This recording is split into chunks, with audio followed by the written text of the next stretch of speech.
सभी महानुभाव, पार्टी के प्रधान हैं, ब्लॉक समिति के चेयरमैन हैं, जिला परिषद के वाइस चेयरमैन हैं, डॉक्टर हैं, अनेक लोग यहाँ पर, विजय राव हमारे बैठे हुए हैं। जिला प्रधान का नाम तो लिख दिया सबसे पहले मैंने। उनके साथी, कुछ उनके अजीज और दूर दूर दराज से उनको मानने वाले यहाँ उपस्थित हुए। और मैं भी आज उनकी याद ताजा करने के लिए आपके बीच के अंदर उपस्थित हुआ हूं। और एक चीज शायद आप लोगों को मालूम नहीं हो, मैं सार्वजनिक करना चाहता हूं कि मेरी जिंदगी में दो ही आदमी ऐसे थे जो मेरे को धमका दिया करते थे और मुझे महसूस भी नहीं होता था। एक तो मेरे पिताजी थे राव वीरेंद्र सिंह, रोजाना झाड़ पड़ा करती,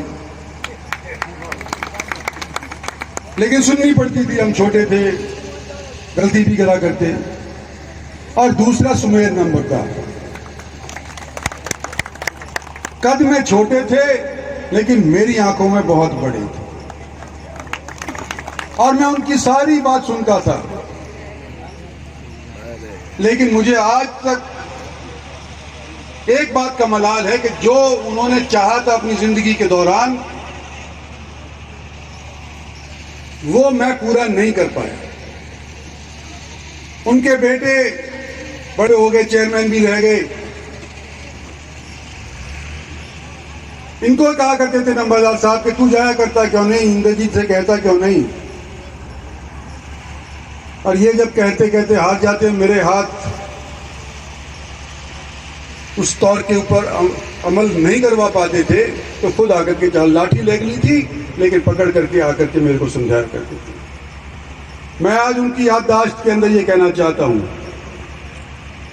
कुछ साथियों को मालूम है कि नंबरदार साहब क्या चाहते थे अपने गांव के लिए, क्या चाहते थे अपने कुंबे के लिए, क्या चाहते थे अपने गुहांड के लिए। उनकी याददाश्त ताजी रहे, उसके लिए हमेशा मैं अग्रसर रहूंगा। और जो उनकी जिंदगी के दौरान मैं पूरा नहीं कर पाया, मेरी ये उम्मीद है, मेरा ये लक्ष्य है कि मैं अपनी जिंदगी के दौरान उसको पूरा करके जाऊं, ताकि उनको आत्मा को वहां पर शांति।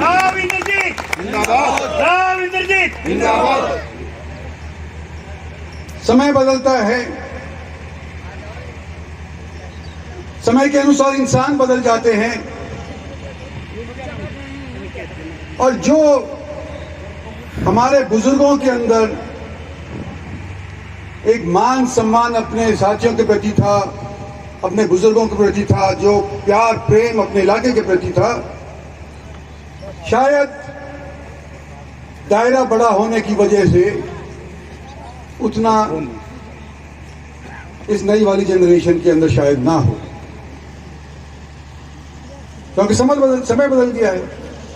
लेकिन एक चीज मैं जवानों को कहना चाहता हूं कि चाहे आप कितने ही ज्यादा पैसे कमा लो, चाहे कितने ही बड़े पद के ऊपर पहुंच जाओ, चाहे कितने ही इलाके के लोगों का साथ आपके साथ होना जाए, लेकिन जब तक बड़ों का आशीर्वाद आपके साथ नहीं होगा, आपकी आत्मा को और आपके दिल को शांति नहीं मिलेगी। ये नंबरदार साहब की प्रेरणा थी। बुजुर्ग हो गया हूं तो मेरी भी ये एक छोटी सी सुझाव है। मैंने तो मैं तेरे जैसे को तुम्हें दे ही सकता हूँ, आशीर्वाद दे ही सकता हूँ, क्या जा रहा है, उम्र का तकाजा है, वो सबको होता है, क्या वजह से।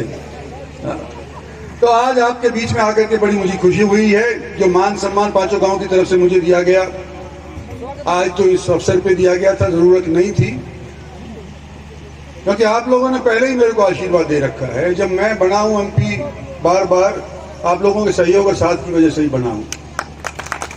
और आज भी यूं कहना चाहता हूं कि आज तक अपनी जिंदगी के अंदर मैंने भी जो भी लोगों से प्यार पाया है, जो लोगों ने मेरे प्रति उम्मीद जाहिर करी है, उस उम्मीद के ऊपर चाहे मैं खरा उतरा हूं या ना उतरा हूं, लेकिन मेरी नीयत के अंदर आज तक खोट नहीं आई है, आइंदा भी खोट नहीं आएगी। धन्यवाद और जय हिंद।